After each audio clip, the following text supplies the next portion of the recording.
Coucou et bienvenue dans ce dernier épisode qui va clôturer notre série de 4 épisodes sur l'amour. Alors aujourd'hui on va parler toujours de l'amour évidemment, mais on va faire le dernier, comment se haïr ou comment s'haïr.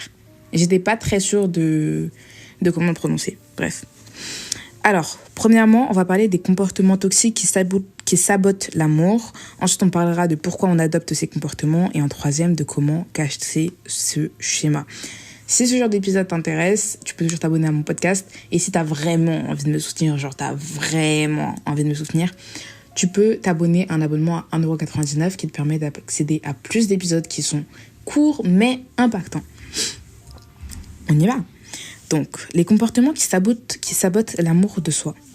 Alors, comme on a vu, c'est quoi ton love language, comment tu dois le reconnaître, comment tu dois t'aimer, aujourd'hui, on va voir comment tu fais l'inverse en te détestant. En fait, on a une tendance, c'est que notre langage toxique, c'est l'inverse de notre langage d'amour. Par exemple, si toi, ton langage d'amour, ça va être les mots d'affirmation, ton langage toxique, ce sera les mots d'insulte. Par exemple, critiquer, te comparer en permanence ou minimiser tes résultats.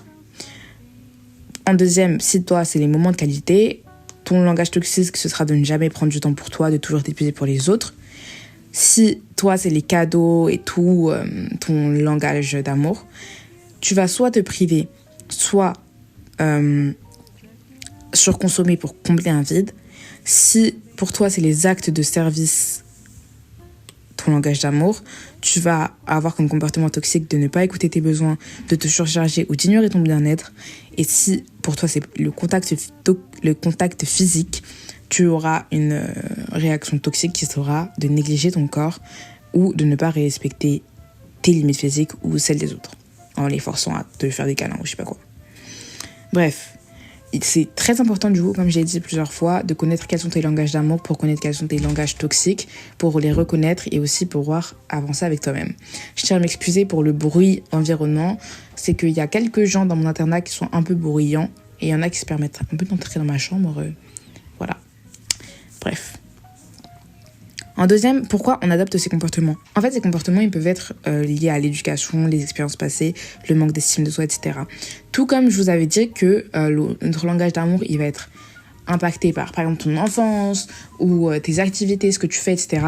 Ton langage toxique, il va être influencé directement par ton langage d'amour et ça va causer que tu adoptes certains comportements. Et donc, encore les autres causes de ces comportements, ça peut être la peur du rejet, les croyances limitantes ou le besoin de validation extérieure. Pour casser ce schéma, il va falloir que tu te remettes en question, ok ? Mais pas que tu te remettes en question toi, il faut que tu remettes en question tes pensées négatives. Je t'explique. On va dire, t'es dans tes pensées, t'es dans ta tête. Là, il y a une pensée qui vient et elle te dit, je suis trop grosse. Ok, je suis trop grosse. Et là, tu vas dire trop, ok, mais par rapport à quoi ? Je suis trop grosse, trop bruyante, ok, mais par rapport à quoi ? Si la réponse est par rapport aux autres filles, quelles autres filles ? Et est-ce qu'elles, elles sont pas trop quelque chose, elles aussi ? Est-ce qu'elles sont pas trop de quelque chose ? Est-ce que je pense que je suis trop grosse quand je regarde des photos de mes copines qui sont plus minces ? Ou est-ce que je pense que je suis trop grosse par rapport à mon poids qui me met dans un état de santé qui n'est pas bon ? Tu vois, il y a cette distance de pourquoi je pense comme ça. Tu dois avoir un point d'interrogation, être là.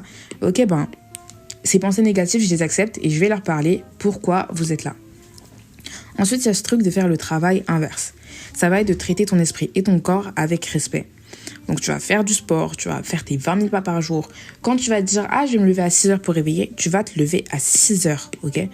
Pour réviser, pardon. Peu importe les promesses que tu te fais, il faut que tu les apprennes à les tenir. Si tu peux tenir tes promesses pour un ami, tu peux tenir tes promesses pour toi-même. Et finalement, il faudra que tu remplaces tes habitudes toxiques par des habitudes saines petit à petit.